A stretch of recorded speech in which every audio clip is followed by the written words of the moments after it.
बिस्मिल्लाहिर्रहमानिर्रहीम। अस्सलाम वालेकुम प्यारे व्यूअर्स, उम्मीद है बिल्कुल ठीक होंगे। देगी चना पुलाव जो होता है ना, उसकी खुशबू जो है, उसका टेस्ट है वो बिल्कुल ही डिफरेंट है। वो ऐसा उसमें क्या डालते हैं जो उसमें ऐसी खुशबू आती है और उनका टेस्ट जो है इतना ज़बरदस्त होता है। तो वही वाली रेसिपी जो है मैं आज आपके साथ शेयर करने जा रही हूँ। वीडियो को स्किप बिल्कुल नहीं करना है।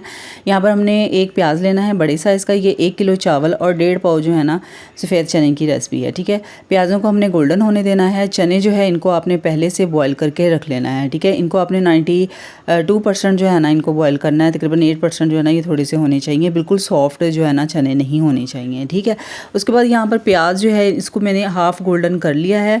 अब इसके अंदर जो है ना साबुत गरम मसाला डालना है, जिसमें ज़ीरा है, बड़ी इलायची है, दालचीनी है, लौंग है और काली मिर्च है, तेज़पात है। ठीक है, इन सब चीज़ों को जो है ना तकरीबन हमने 30 to 40 सेकंड तक इसके अंदर हमने फ्राई कर लेना है, रोस्ट कर लेना है। ठीक है जी, उसके बाद जो है ना इसके अंदर हमने डालनी है इमली। ठीक है, इमली को आपने भिगो के नहीं डालना है, इसी तरह से डालना है। ये 15 से 20 गुठलियाँ हैं इमली की, और इसके साथ ही 2 लीमू जो है ना वो हमने इसके अंदर डालने हैं। यही सीक्रेट होता है जो जिसकी वजह से जो है ना चावलों का, देगी चावलों का जो टेस्ट है वो इतना डिफरेंट होता है। वो इस तरीके से पकाते हैं, इसलिए हमें चावल जो है ना वैसा टेस्ट, घर वाले चावलों में वैसा टेस्ट नहीं मिलता। आप एक दफ़ा ज़रूर ये इसी तरीके से ट्राई कीजिएगा। अच्छा जी, इसको जो है ना इन इमली को और लीमू जो है ना इनको भी हमने तकरीबन 30 to 40 सेकंड तक जो है ना इसके अंदर फ्राई कर लेना है। उसके बाद इसके अंदर 1.5 टेबलस्पून लहसुन अदरक का पेस्ट डालना है। इसको भी हमने 30-40 सेकंड तक जो है ना इस तरह से फ्राई कर लेना है। ठीक है, उसके बाद इसके अंदर हमने ना 15 से 16 मिर्चें जो है ना इनको मैंने कुंडी में पीस लिया था। ठीक है, ये पीस के डालनी है आपने। ठीक है, साबुत नहीं डालनी है। इनको भी इसके अंदर अच्छी तरह से मिक्स कर लेना है। उसके बाद साथ ही इसके अंदर हमने 3 बड़े साइज़ के टमाटर हैं, ये डाल दिए हैं। अब इन सब चीज़ों को जो है ना हमने सॉफ्ट होने तक, यानी टमाटर जो है ना ये थोड़े थोड़े से जब सॉफ्ट हो जाएंगे ना उस वक्त तक हमने इसको फ्राई कर लेना है। बहुत ज़बरदस्त रेसिपी है, आपने लाजमी इसी तरीके से बनाने हैं। इंशाल्लाह ये आपको बहुत पसंद आने वाली है। उसके बाद इसके अंदर हमने डाल देनी है 1 कप दही। ठीक है, पानी नहीं डालना, यहाँ पर दही यूज़ करनी है। दही डाल के जो है ना इसके अंदर अब हमने डालने हैं स्पाइसेस जो हैं वो सारे आम घर वाले ही हैं। ठीक है, कोई अलग से नहीं आपने इसमें डालना है। इसमें हमने कुटी हुई लाल मिर्च डालनी है, पिसी हुई लाल मिर्च बिल्कुल नहीं डालनी है। 1.5 टेबलस्पून मैंने कुटी हुई लाल मिर्च डाली है।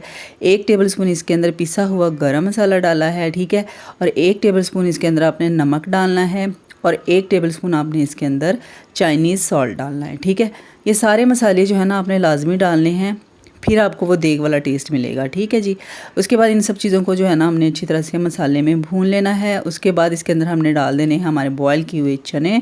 ठीक है, चने डालने के बाद जो है ना 1 से 1.5 मिनट तक चने जो है ना इनको भी हमने इनके अंदर अच्छी तरह से फ्राई कर लेना है, भून लेना है।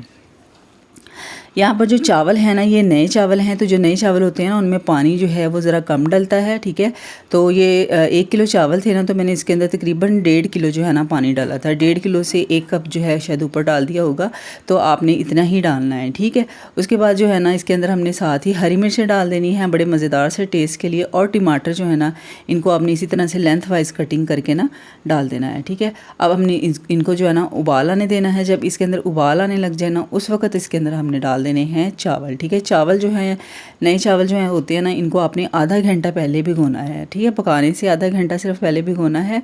उसके बाद आपने इसके ऊपर ना ढक्कन नहीं लगाना है, ढक्कन लगाए बगैर इनको इसी तरह से पकने देना है। अगर आप ढक्कन लगा देंगे ना तो चावल जो हैं वो बहुत ज़्यादा सॉफ्ट हो जाएंगे। ठीक है, तो ये आपस में जुड़ जाएंगे। नए चावल जो है ना अक्सर लोगों से जुड़ जाते हैं, उसकी रीज़न यही होती है कि ऊपर ना वो ढक्कन लगा देते हैं, तो आपने ढक्कन जो है ना वो बिल्कुल नहीं लगाना है, इसी तरह से इनको पकाना है। अच्छा जी, यहाँ पर पानी जो है इसका तकरीबन ड्राई हो चुका है। उसके बाद इसको जो है ना हमने दम पे लगाना है, तवा रखना है पहले। ठीक है, तवा रख के जो है ना उसके बाद फिर हमने ये जो जिस भी बर्तन में या पतीले में, मैंने कढ़ाई में इसमें बना रही हूँ, तो मैंने कढ़ाई जो है ना तवा रख के फिर इसके ऊपर दम पे लगाना है। ठीक है, 15 मिनट आपने लगाना है दम पे। और उसके बाद चावल जो देखें आप, इस कदर मज़ेदार और अलग अलग चावल बनेगा, बिल्कुल भी नहीं जुड़ेंगे। खाने वाले जो है ना वो यही समझेंगे ये देग वाले ही चावल हैं। ठीक है ना, ये बिल्कुल भी नहीं लगेंगे कि ये घर के पके हुए हैं। बहुत मज़ेदार रेसिपी है, आपने लाजमी ट्राई करनी है। और ऐसी ही रेसिपीज़ के लिए प्लीज़ चैनल को सब्सक्राइब कर लीजिएगा, सबके साथ रेसिपी शेयर किया करें, लाइक किया करें, और वीडियो को और प्यारा सा कमेंट दे के जो है ना हौसला अफजाई भी किया करें कि आपको रेसिपी कैसी लगी है। मुझे पूरी उम्मीद है ये रेसिपी आपको ज़रूर पसंद आएगी और ट्राई भी करेंगे। अपना बहुत सारा ख्याल रखिएगा। अल्लाह हाफिज़, फ़ी अमान अल्लाह।